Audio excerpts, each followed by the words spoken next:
India is hosting the 2026 BRICS Foreign Ministerial እንደ ቻይናና ሩሲያ ያሉ ታላላቅ የዓለም አያላን ሀገራትን ያቀፈው በአህጉራቸው ተጽዕኖ ያላቸው እንደ ደቡብ አፍሪካና ብራዚልን ያካተተው በቅርቡም በማደግ ላይ ያለችውን ኢትዮጵያ አባል በማድረግ የቀላቀለው ብሪክስ የ2026 ጉባኤውን ዛሬ ማካሄድ ጀምሯል። ብራዚል፣ ቻይና፣ ግብጽ፣ ኢትዮጵያ፣ ህንድ፣ ኢንዶኔዥያ፣ ኢራን፣ ሩሲያ፣ ሳውዲ አረቢያ፣ ደቡብ አፍሪካና የተባበሩት አረብ ኤሚሬቶች በአጠቃላይ 11 ሀገራትን ያካተተው የህብረቱ የውጭ ጉዳይ ሚኒስትሮች ስብሰባ ጽናት፣ ፈጠራ፣ ትብብርና ዘላቂነትን መገንባት በሚል መሪ ሀሳብ በህንድ ዋና ከተማዋ ኒው ዴሊ ተካሂዷል።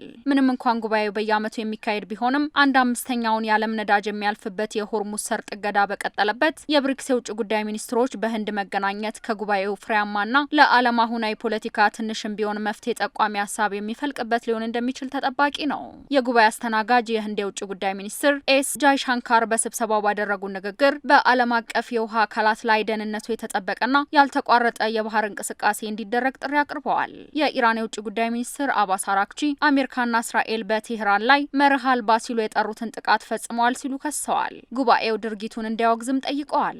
አረብ ኤሚሬቶች ቀጥተኛ ወታደራዊ ተሳትፎ አድርጋለች ሲሉም በጉባኤው ወቀሳ አቅርበዋል። ጉባኤው ሰላምን ለማስፈን ሊቆም ይገባል ያሉት አራክቺ ለዚህ ደግሞ ሰላማዊ ግንኙነትና የተሟላ መግባባት መፍጠር ይጠይቃል ሲሉ ነው የተደመጡት። ስብሰባው የተካሄደው ታዳጊ ኢኮኖሚዎችን የሚመራው የኢኮኖሚ ጥምረት አሜሪካና እስራኤል ከኢራን ጋር በገቡበት ጦርነት ኢራን ሆርሙዝን መዝጋቷን ተከትሎ በተፈጠረው የኢኮኖሚ ክፍፍልና የንግድ መስተጓጉልን ተከትሎ ነው። የጉባኤ አስተናጋጇ ህንድ በኢራንና በብሪክስ አባል የተባበሩት አረብ ኤሚሬትስ እንዲሁም በእስራኤል መካከል ከግጭት የተላቀቀና የዲፕሎማሲያዊ ጥብቅ ገመድ የሚፈጠርበት ትስስር ሊኖር ይገባል ስትል ሀሳቧን አንጸባርቃለች። በዓለም አቀፍ ደረጃ የሚታየውን የንግድ መስተጓጉልና የጂኦፖለቲካዊ አለመረጋጋት ለመቋቋም የብሪክስ የትብብር ማዕቀፍ ለደቡብ ሀገራት ግንኙነት ዋልታ ሆኖ እያገለገለ ይገኛል።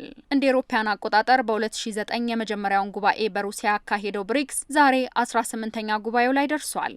የብሪክስ አባል ሀገራት 40 በመቶውን የዓለም ህዝብ እንደሚይዙም መረጃዎች ያመለክታሉ።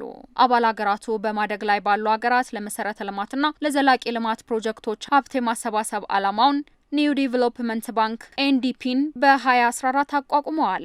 ባንኩ መቀመጫውን ሻንጋይ ቻይና ያደረገ ሲሆን ትኩረቱን በንጹህ ኃይል፣ በትራንስፖርት መሰረተ ልማት፣ በውሃና ንጽህና፣ ዲጂታል መሰረተ ልማት፣ የአካባቢ ጥበቃና ማህበራዊ ልማት ላይ ያደረገ ነው። ባንኩ በአባል ሀገራቱ ያለውን ከፍተኛ የመሰረተ ልማትና የገንዘብ አቅርቦት ክፍተት ለመፍታት ያለመ እንደሆነም ይገለጻል።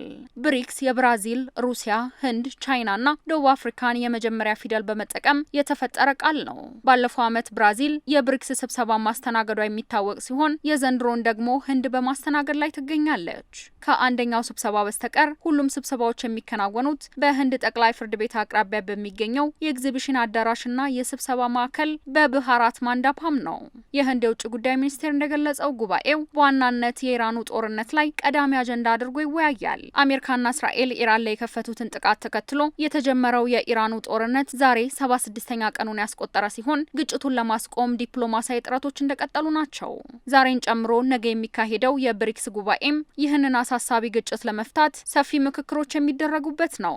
ከጦርነቱ ባሻገርም ሰውን ያማከለና ሁሉን አቀፍ የጤና አጠባበቅ ላይ ተላላፊና ተላላፊ ያልሆኑ በሽታዎችን ጨምሮ አስቸኳይ የጤና ተግዳሮቶች ላይ ትኩረቱን እንደሚያደርግም ተዘግቧል። በቅርቡ ብሪክስን የተቀላቀለችው ኢትዮጵያ ለጥንካሬ፣ ለፈጠራ፣ ለትብብርና ለዘላቂነት መገንባት በሚል መሪ ሀሳብ በህንድ ኒው ዴሊ እየተካሄደ በሚገኘው የብሪክስ ጉባኤ በውጭ ጉዳይ ሚኒስትሯ ጌዲዮን ጢሞቴዎስ በኩል ተሳትፋለች። በጉባኤ የተሳተፉት የውጭ ጉዳይ ሚኒስትር ጌዲዮን ጢሞቴዎስ ሁሉንም ሀገራት በፍትሃዊነት የሚያገለግል ዓለም አቀፍ ስርዓትን ለመገንባት የተቀናጀ የባለብዙ ወገን ጥረት በአስቸኳይ ያስፈልጋል ሲሉ ጥሪ አቅርበዋል። በዓለም ላይ አሁን ያለው ዓለም አቀፍ ቀውስ በአስቸኳይ ካልተፈታ በሀገራት ድንበር የማይገታ አስከፊ የኢኮኖሚ፣ የፋይናንስና የማህበራዊ አለመረጋጋት እንደሚያስከትልም አስጠንቅቀዋል።